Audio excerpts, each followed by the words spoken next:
importância da gestão e resolução de conflitos. Eu aqui chamei-lhe metodologia, mas não são propriamente metodologias, não são metodologias, são metodologias minhas, ou seja, são formas de que eu, ao longo da minha experiência de gestão de equipas, porque eu já giro equipas desde 2002, sim, há cerca de 20 anos que eu giro equipas, e entretanto foram as formas que eu encontrei pela minha experiência que melhor funcionam.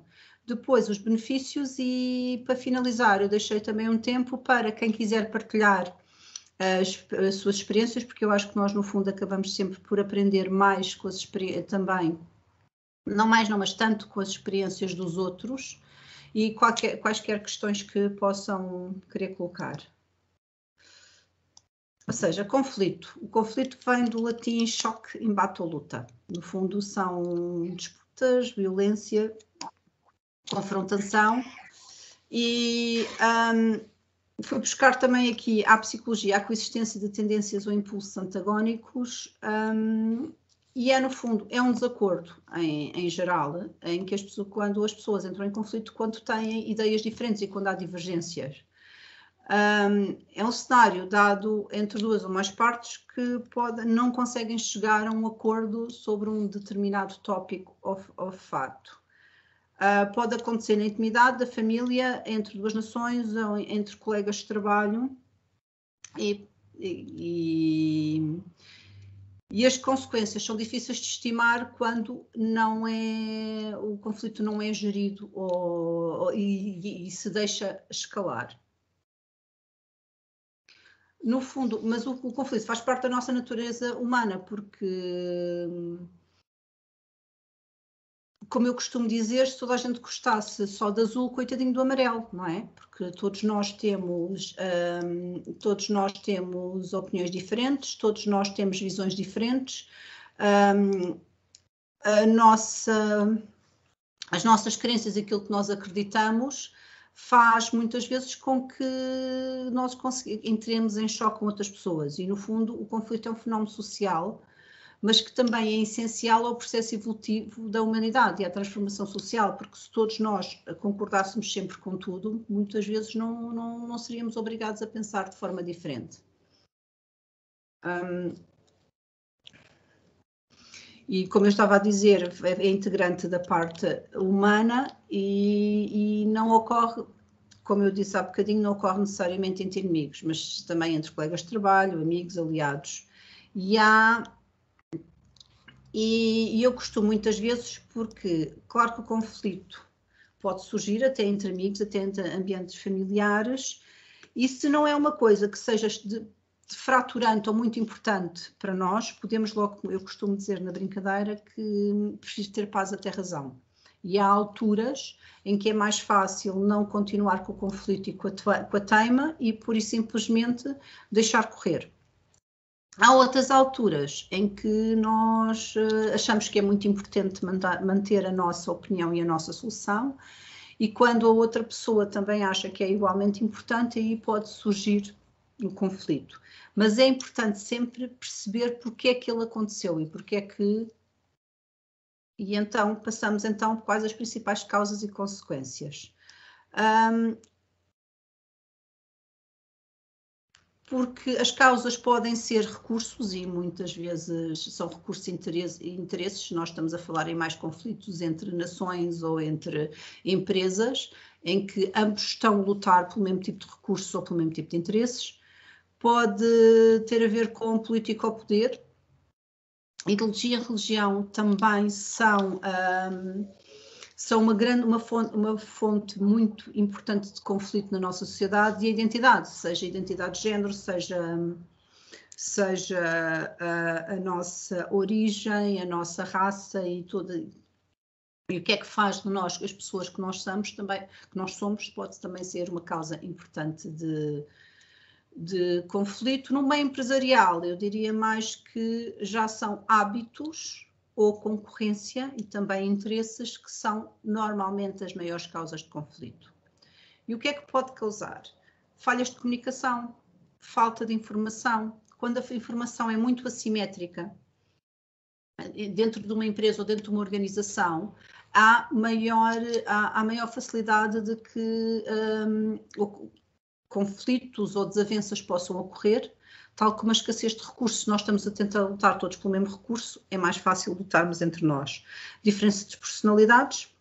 Há pessoas, por exemplo, eu pessoalmente tenho um timbre de voz muito alto e há pessoas que podem não achar que se confortável o facto de eu falar alto. E eu, se percebo que há pessoas que tento, normalmente, até em ambiente profissional, nivelar um bocadinho mais o meu nível de voz, porque eu sei, e quem me conhece há muitos anos sabe que eu sempre fui uma pessoa muito bem disposta e que fala alto, e nem toda a gente poderá conseguir lidar tão facilmente com esse tipo de personalidade.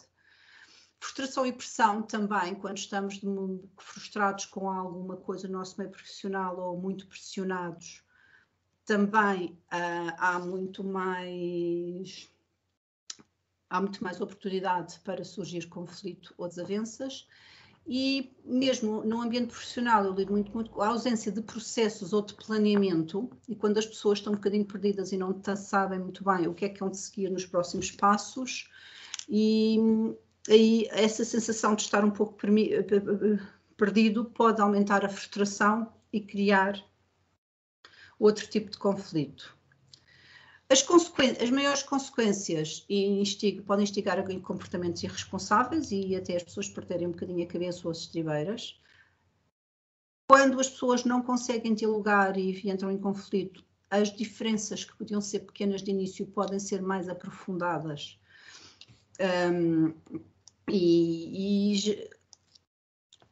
Já falámos dos principais tipos de conflitos empresariais e os motivos que causam esses problemas entre os colaboradores,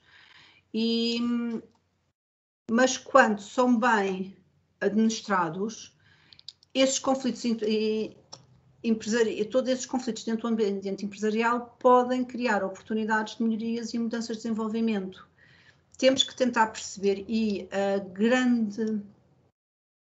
o grande objetivo da resolução de conflitos é exatamente tentar mitigar, e passamos então para o ponto seguinte, tentar mitigar todas estas consequências negativas, e eu aqui foquei-me apenas nas consequências negativas, exatamente porque é pelas consequências negativas dos conflitos que é necessário depois atuar na gestão ou na prevenção do conflito.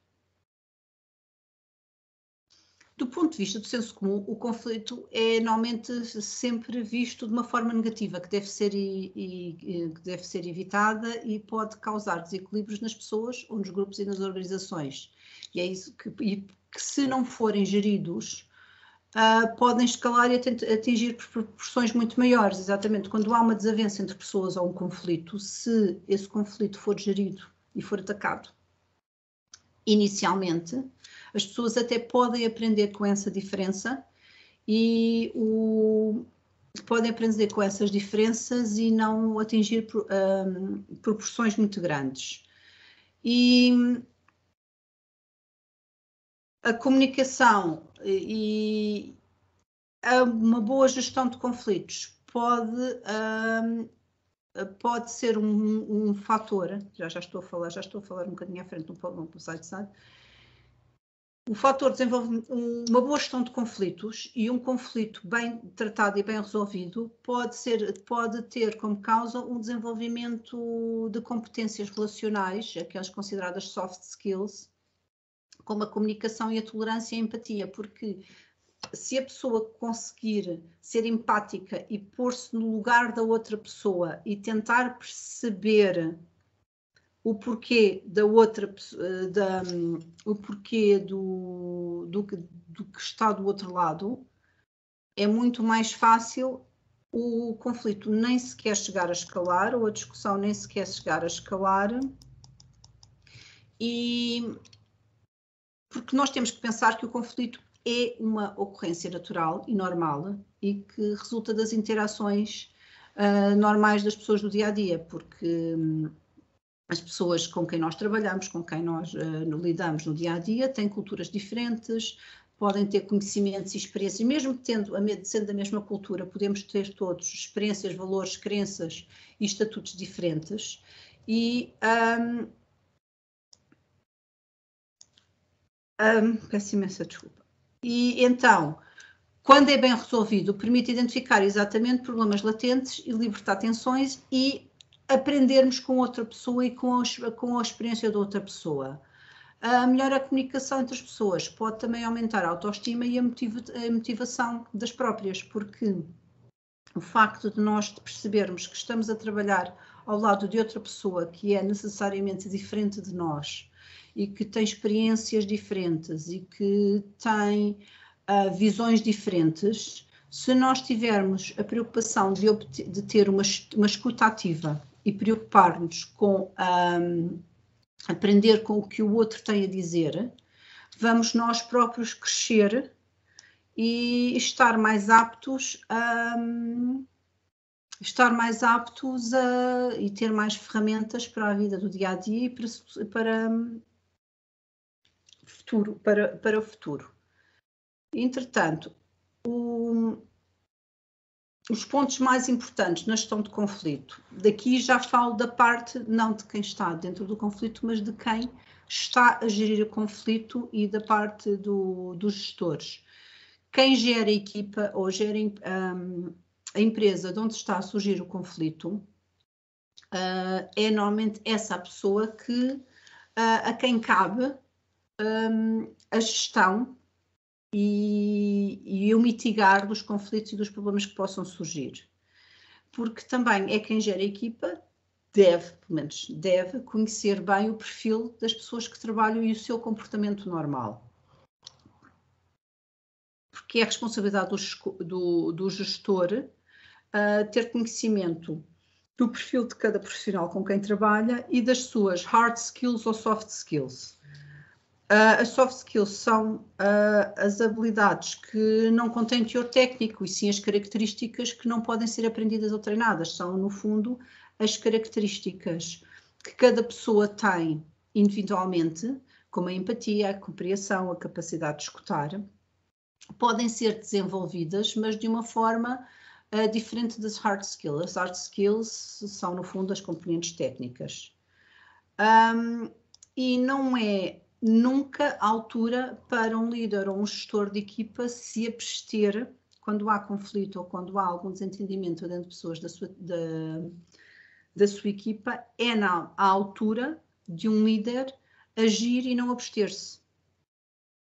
Se uma equipa ou até mesmo uma organização está sob a sua responsabilidade, o líder tem que procurar uma solução para ambos os lados e para a sua própria empresa. E é aqui que eu digo que deve assumir a responsabilidade e exercer a liderança, porque é sempre a altura em que, e quanto mais cedo perceber que está a haver algum problema entre membros da equipe, podem ser 2 ou podem ser até 2 equipas, quanto mais cedo conseguir intervir, menos o problema vai escalar e mais fácil é a sua resolução. Entretanto, se algum de vocês, não disse de início, mas é assim, se algum de vocês quiser a qualquer altura intervir, exatamente, tenho aqui uma pergunta do Henrique, como as perguntas podem ser datadas, se é durante o webinar ou após, se quiser intervir e fazer alguma pergunta, pode fazer, ou então pode optar e fazer as perguntas ou as suas partilhas todas no fim, ok? Entretanto, o líder deve também facilitar a comunicação, ou seja, uma boa comunicação é um dos pilares essenciais da gestão, e tanto na resolução dos conflitos como na sua própria prevenção. Se houver um diálogo aberto e transparente dentro de toda a equipa e não se fizer aquilo que geralmente se chamam as caixinhas de que eu dou esta informação a este e olho esta informação àquele, é muito mais fácil que conflitos possam surgir. E eu, durante a minha experiência, eu comecei a trabalhar com equipas muito antes de depois começar a gerir. Comecei por ser team leader, hoje sou gestora de projeto. E uma das coisas que eu me pauto sempre é tentar de que toda a gente tenha a mesma informação. O facto de nem todos terem exatamente a mesma informação nas mãos, primeiro, é mais difícil ter um trabalho que toda a gente trabalhe para o bem comum, mesmo pelo menos, e segundo, é muito mais fácil de que se criem desentendimentos, por se o meio de colocar, um bom meio de colocar uma melhor comunicação em prática é ter um canal de comunicação interno com plataformas colaborativas, internet ou apps, e que permita que toda a gente tenha acesso à mesma informação e que possa comunicar questões, dúvidas, e se houver um bom clima de transparência e credibilidade, evita que rumores e conversas paralelas surjam e também faz com que as pessoas confiem mais umas nas outras e na equipa. Outra forma é implementar um bom sistema de feedback. E um bom sistema de feedback e ter inclusivamente um peer review, ou seja, dar a oportunidade que as pessoas, mas sempre de forma construtiva e uma forma muito importante mesmo no feedback ou peer review é nunca apontar negativos, mas sim pontos de melhoria. Ou a partir do momento em que alguém sente que alguma coisa está a correr menos bem, adressar esse fator imediatamente em vez de esperar e deixar que os desentendimentos aumentem. Eu tenho uma dúvida. Sim. Com relação à questão dos conflitos, é uma pergunta meio complicada. Uma pessoa que tem uma soft skill muito alta, se ela vai entrar num conflito que seria uma coisa saudável para resolver algum problema na empresa, ela deixa de lado os sentimentos e trabalha com argumentos que são bem embasados. Sim. Por exemplo, existem outras pessoas que não têm essas soft skills tão altas, que elas podem ter gatilhos emocionais, que pode ser um medo de conflito, onde a pessoa vai se encolher e não vai dar a opinião dela para evitar esse medo de conflito. Pode ser orgulhoso, por exemplo, onde a pessoa ela não vai querer perder o conflito, então ela vai tentar se impor e se torna uma coisa tóxica, ou pode ter outros fatores. Como uma pessoa trabalha esses gatilhos emocionais, que são valores que você construiu durante a sua infância, para chegar no objetivo que você quer, que seria essa soft skill mais elevada? Eu peço imensa desculpa porque só ouvi parte porque está a falhar. Pode repetir a última parte da pergunta, peço imensa desculpa. Como você trabalha esses gatilhos emocionais que costumam ser criados durante as experiências da sua vida? Sim. Tanto por pressão social, onde as pessoas dizem que você não pode recuar, ou pelo fato de você ter sido sofrido alguns traumas, para você conseguir chegar nesse nível mais evoluído de soft skill? É assim, isso tem que ser um gestor de equipa pode conseguir identificar esse tipo de personalidade, mas aí eu acho que a pessoa se percebe que não consegue falar nem emitir a sua opinião e que não consegue emitir a sua opinião, aí é um bocadinho mais à frente e a pessoa tem realmente procurar ajuda, ou através de um psicólogo, ou de um coaching, ou mesmo falar então com a sua chefia e dizer que não é capaz. Porque se a pessoa nunca falar e se encolher sempre, um líder ou um gestor mais atento pode perceber, mas às vezes pode não ser fácil de identificar imediatamente. E eu acho que é um trabalho pessoal que a pessoa também tem que fazer, e é isso que eu estou aqui mais focada na apresentação, tenho estado mais focada na parte dos conflitos organizacionais, mas há outros 2 tipos de conflitos, que são os interpessoais, e que são exatamente esse que endereçou, que são conflitos que nós temos connosco próprios, que nós sabemos até o que é que deveríamos estar a fazer, mas não conseguimos. Aí já é uma procura mais pessoal e de procura de ajuda. Para a pessoa que é tóxica e que normalmente ataca os colegas, esse é um perfil que é mais fácil da parte do gestor de perceber e de reconhecer e de atuar. Uma pessoa que normalmente não fala nunca em sua defesa e que não imita a sua opinião, é muito mais complicado um gestor conseguir perceber, e aí a pessoa tem que dar algum sinal e tem que pedir ajuda, porque é muito complicado um gestor conseguir perceber essa personalidade de uma pessoa que não pede ajuda e que não fala. Não sei se consegui responder. Ajudou. Pronto. Já mostrou o caminho, pelo menos. Ok. Entretanto, pronto, facilitar. Depois, o passo seguinte é sempre tentar identificar as causas dos conflitos. Tão importante resolver o conflito é saber identificá-lo, é saber quais são as principais causas e o que é que originou. Nós há bocado falámos, no slide atrás falámos quais são normalmente as principais causas e às vezes é tão simples quanto a percepção de que cada uma das partes foi diferente e é preciso ouvir as partes separadamente, mas sempre mantendo uma posição neutra. Durante toda a resolução de conflitos e mediação, quem está a fazer a resolução do conflito nunca pode ser percepcionado como estando a favorecer alguém em relação ao outro.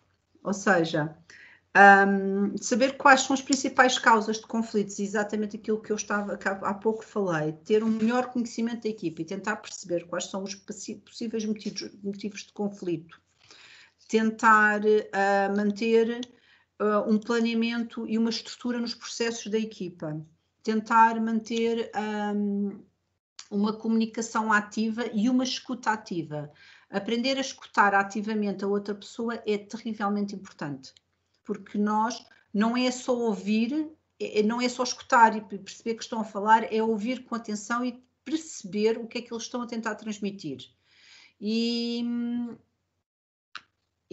pronto, e sempre, antes de tentar resolver qualquer conflito ou qualquer questão entre colaboradores ou entre membros da equipa, é tentar perceber o que é que está realmente por trás do que originou o conflito e para isso é importante ouvir ambas as partes. Depois, tentar negociar uma solução win-win, ou seja, quando estamos a tentar resolver um problema todos têm que percepcionar que estão a beneficiar de alguma coisa no processo de mediação e de resolução do conflito. Porque se eu perceber, por muito que me estejam a dar alguma coisa, mas se eu não percepcionar que eu também estou a ganhar com alguma coisa, com a solução do conflito, eu nunca vou estar aberta a que o conflito, em que as coisas melhorem. Por isso, é preciso ser criativo às vezes e asseguro-vos que é preciso ser muito criativo às vezes para conseguir perceber e identificar, mas aí exatamente tentar perceber com as pessoas, tentar perceber qual foi o motivo pelo que as pessoas entraram neste conflito e só quando todos percebem que estão a tirar algum benefício para si com a resolução do problema, é que é possível eliminar ressentimentos futuros e mitigar as hipóteses de que o problema volta a ocorrer. Às vezes, pronto, e não é fácil, eu não estou a dizer e não pensem que isto é uma tarefa fácil, pois a negociação envolve muitas variáveis, e as pessoas são muito diferentes, têm expectativas diferentes e objetivos diferentes. E é preciso, por isso é que eu estava a dizer que é importante identificar o que é que move cada um, qual é o tipo de personalidade da pessoa e também tentar procurar interesses comuns. Por muito diferentes que as pessoas sejam, há sempre alguma coisa que as possa unir. E apenas negociando uma solução em que toda a gente sinta que ganharam alguma coisa, é possível resolver um conflito que não volte a surgir no futuro. Está alguém a tentar, eu ouvi um barulho, está alguém a tentar ligar o... Não? Ok. Entretanto, para atuar como mediador, como eu já disse anteriormente, é muito, muito importante escutar separadamente e ouvir separadamente ambos os lados antes de tomar uma atitude.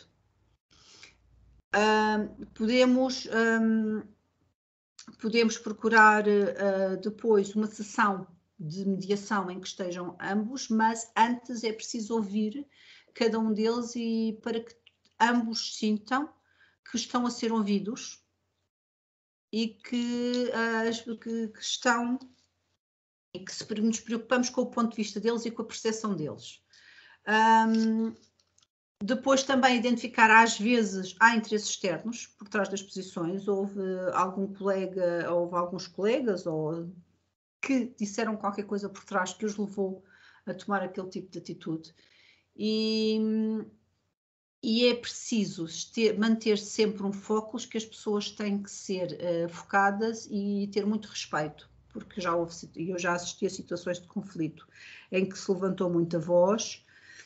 E eu vou-vos dar um exemplo que se passou comigo há uns anos. Na altura, eu era gestora de uma clínica, de um grupo de saúde.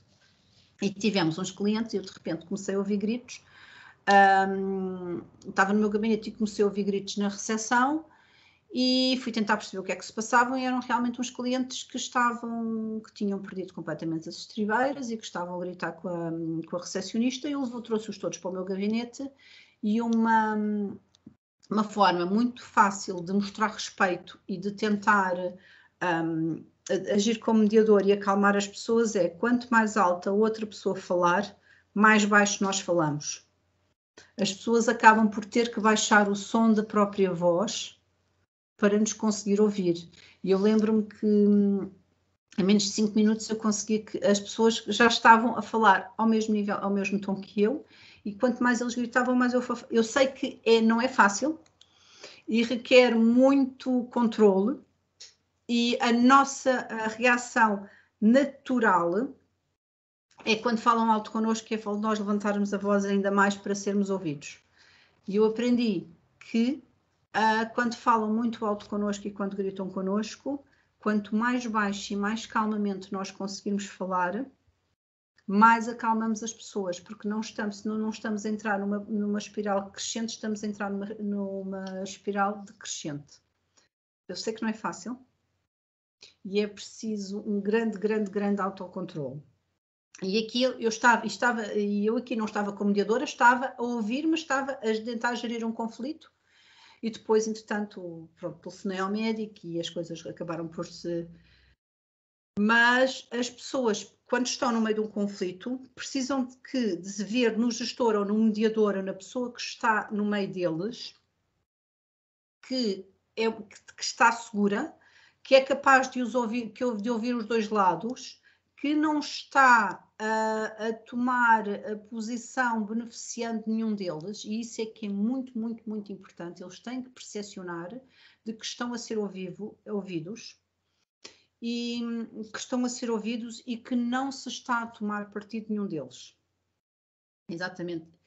E, entretanto, no fim, tentar tempo, também já estive outra situação em que a coisa escalou entre 2 membros da equipa e a coisa estava muito, muito, muito, muito complicada, e quando comecei o processo de mediação, a primeira coisa que eu perguntei a cada uma das partes, e quando estamos a fazer o processo de mediação é muito, muito importante que se deixe a pessoa falar sem ser interrompida, e então começamos com: cada um tem o mesmo tempo, tu tens 5 minutos e falas, sem interromper, depois o outro tem 5 minutos e fala sem ser interrompido também, e a seguir, e temos que, se for preciso, temos um relógio para contar o tempo, porque ambos têm que sentir que o outro não está a ser beneficiado. Eu lembro que a primeira pergunta que eu fiz assim, diz-me 3 coisas que tu precisas para que vocês continuem a trabalhar juntos. E no fim, ambos queriam a mesma coisa, queriam ser ouvidos, queriam que os papéis fossem mais definidos de um e do outro. No fim, ambos queriam a mesma coisa, mas como não sabiam comunicar o que é que queriam, aquilo entrou num processo muito, muito, muito complicado. Mas às vezes não é fácil, também já tive que separar completamente pessoas, porque eles não quiseram ouvir-se, mas eu tentei durante muito tempo, mas eu acho que acima de tudo, eles querem sentir que estão a ser ouvidos, querem sentir que os seus problemas estão a ser endereçados e que a percepção deles do problema é importante. Alguém tem alguma questão neste momento para perguntar? Estou a ver uma mão levantada. À vontade. Sofia, e acima de tudo, para além desta gestão e mediação, no fundo é arranjar soluções, certo? Exatamente. O processo tem que caminhar nesse sentido, arranjar soluções. Exatamente, e arranjar uma solução para que tens que conhecer suficientemente do processo, não pode ser um mero mediador, não é? Portanto, exato, para, no fundo, oferecer soluções intermédias. Exatamente, encontrarem-se a meio caminho e, no fim, pôr tudo por escrito. Certo. Eu peço desculpa, vou-te só fazer mais uma questão um bocadinho atrás relativamente ao diálogo aberto e transparente, pode ser? Sim. Quando só um bocadinho. Obrigada, Sofia. É assim, quando tu falas de diálogo aberto e haver uma plataforma onde tu informas toda a gente, toda a equipa daquilo que está a ser feito e do que é preciso ser feito, é assim, depois acabas, não se acaba por se perder no meio dessa informação toda há algum tempo, a pessoa a destrinçar aquilo que lhe interessa, aquilo que não interessa. Será que eu tenho que ler a informação toda para perceber aquilo que é para eu aproveitar para o meu trabalho? Eu acho que isso às vezes é uma faca de 2 gumes. Ou seja, dentro de uma equipa estamos todos a trabalhar para um todo, mas há pessoas que estão dedicadas a partes diferentes do projeto e é difícil toda a gente saber tudo, porque... Claro. Sim, claro que sim, e eu percebo perfeitamente o que tu queres dizer, porque quando eu digo que toda a gente deve ter informação, toda a gente deve ter informação dentro da sua equipa mais restrita e que é necessária para ter o seu trabalho e que o seu colega do lado que tenha funções similares tenha o mesmo tipo de informação. Mas, no fundo, eu lembro-me que a primeira formação de gestão de projetos que eu tive foi quando eu estava em Londres em 2006, 2007, se não me lembro, não consigo precisar, e que me contaram uma história que um rei que tinha mandado construir uma catedral estavam com problemas de performance na pedreira onde estavam a produzir a pedra para construir a catedral. E o rei decidiu ir visitar a catedral e perguntar, e pediu para conhecer o que tinha o melhor trabalhador e o pior, ou seja, o que partia mais pedra e o que partia menos. E começou por perguntar ao pior e ao que tinha pior performance, o que é que tu fazes na vida? E ele respondeu, eu parto pedra. E, entretanto, chamou o segundo e perguntou o melhor e perguntou-lhe o que é que tu fazes na vida? E a resposta dele foi, eu construo catedrais. E, no fundo, porque ele sabia para onde é que a pedra que ele estava a partir e para onde é que ia, porque é que serviria, ele tinha muito mais alegria, muito mais brilho no trabalho. Claro que isto não funciona com toda a gente, mas a minha grande experiência de gestão de equipas é em gestão de projetos. Fora o período em que eu estive também na saúde, e eu lembro-me que nessa altura era complicadíssimo, mas eu quando estávamos numa clínica, eu dizia, nós somos todos a mesma equipa e nós pertencemos todos ao mesmo, e as pessoas, eu queria também que as pessoas tivessem sensação de pertença, e ali tínhamos médicos, enfermeiros, auxiliares, recepcionistas, e claro que eu não queria que todos tivessem acesso à mesma informação, até porque eram pessoas muito diferentes, mas sim, queria que eles todos tivessem os objetivos e que tentassem perceber e que todos pensassem, somos uma única equipa e estamos todos a trabalhar para o mesmo. Era mais nesses termos que eu dizia, Rita, que é muito importante que toda a gente tenha acesso a tudo e que saiba quem trabalha e para o que é que trabalha. Hoje em dia, na parte de... Pronto, novamente regressei ao IT há poucos anos e que giro equipas de IT. E faço muita questão que o programador que está a desenvolver aquelas linhas de código conheça a solução final e para a qual ele está a trabalhar. Apesar de alguns não precisarem de saber, para a maioria deles, saber e convidá-los e apresentar-lhes o projeto como um todo e fazer a apresentação como eu faço ao Steering Committee e aos principais stakeholders do projeto, também é importante porque eles sentem-se envolvidos e sabem qual é o produto final do seu trabalho. Respondi à tua questão, Rita. Entretanto, quais são os principais, eu acho que já falámos um bocadinho de tudo isto, mas quais são os principais benefícios da gestão de projetos? Melhora muito a performance da gestão de conflitos, peço imensa desculpa, melhora a performance da equipa, porque se nós já falámos de quais são os principais conflitos e os motivos que causam problemas dentro das equipas, mas se forem bem administrados e bem geridos, os conflitos podem tornar-se oportunidades de melhoria, de mudanças e desenvolvimento, porque se as diferenças entre as pessoas da equipa forem bem endereçadas e perceberem e exatamente conseguirem ver a ideia do outro, o que é que o outro está a querer dizer, porque muitas vezes é mesmo falha de comunicação e não estão a perceber bem o que é que o outro lhe está a tentar querer dizer. E ajuda a performance das equipas,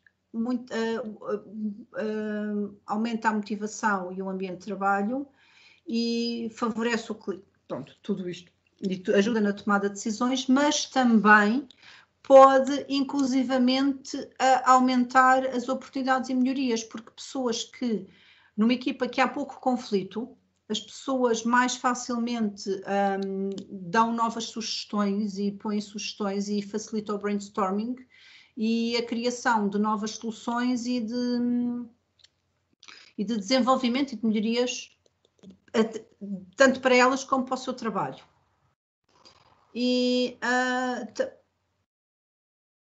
Exatamente, e uma equipa que trabalha junta e valoriza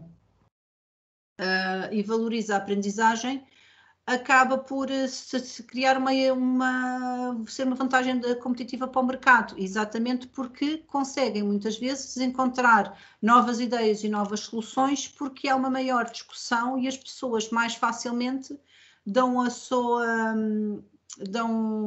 opinião.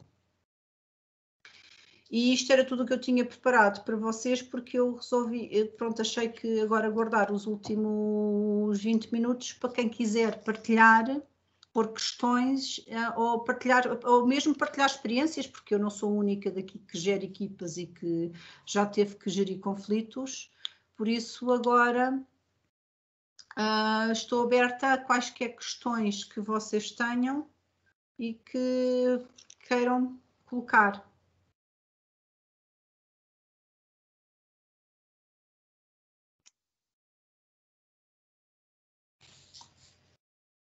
Temos aqui uma mão à vontade. Temos aqui uma mão levantada. Eu não consigo. Sim. Sou Wilson. Desculpe eu não me ter me apresentado no início, é que eu estou no fuso horário do Brasil, então foi meio complicado que eu tive que me atrasar no trânsito. Não. Mas assim, 2 pontos eu gostaria de comentar. Primeiro foi quando você falou sobre partilhar a toda a equipe o projeto final. Eu, como programador, já tive experiência em 2 empresas onde não foi feita isso, então, de certa forma, você meio que tá trabalhando, está programando, mas você não sabe o que vai impactar aquilo que você está fazendo. Então, isso meio que diminui a nossa, vamos por assim, produtividade. E na outra, onde foi feito esse demonstrativo do produto final, você se sente motivado. Você, não, estou fazendo parte de algo maior. Aquilo tem uma importância para outras pessoas. Então, isso é realmente muito importante. E uma questão que eu gostaria de fazer para você, Sofia, é no quesito no conflito entre gerações. Na parte de TI, nós temos programadores de várias idades, né? Temos que já estão muitos anos de carreira, os que estão entrando no mercado agora. Como que nós faríamos para controlar esse conflito de gerações, de idade? Como que seria uma boa abordagem? Eu acho que aqui mais uma vez, é fazer sentir que toda a gente tem alguma coisa a dizer e que toda a gente pode ser ouvida. E exatamente porque não criar um sistema de buddies ou de mentoria, em que o mais jovem tem um mentor mais velho, porque aí abre-se uma oportunidade de diálogo. Eu já trabalhei em várias empresas que fizeram isso, e por exemplo mesmo o OBEI também faz isso quando chegou um novo elemento que foi para o mesmo projeto que eu, e ela tinha acabado de chegar do Brasil, e para o início, para a integração, eu fui a buddy dela, e por qualquer questão eu estava disponível, e aí realmente eu acho que tenho idade para ser mãe dela, mas pronto, que eu também já estou no espectro dos mais crescidos na nossa empresa. Mas acho que sim, por exemplo, isso é uma excelente solução, que é criar um ambiente e criar um projeto de mentoria, e ter cada pessoa que entra. Já trabalhei noutra empresa em que nós, quando entrávamos, tínhamos um buddy, mas às vezes depois há personalidades diferentes, e davam-nos uma oportunidade de manter durante um tempo esse buddy ou companheiro, e depois fui eu que escolhi qual era o mentor que eu queria dentro dos mais séniores, e ele abordou.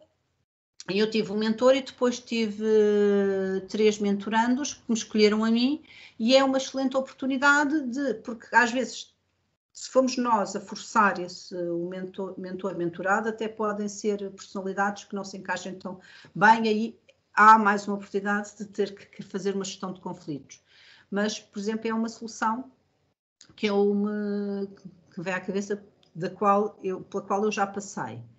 Vocês, se tiverem qualquer outra sugestão de que para esta solução, para esta situação concreta.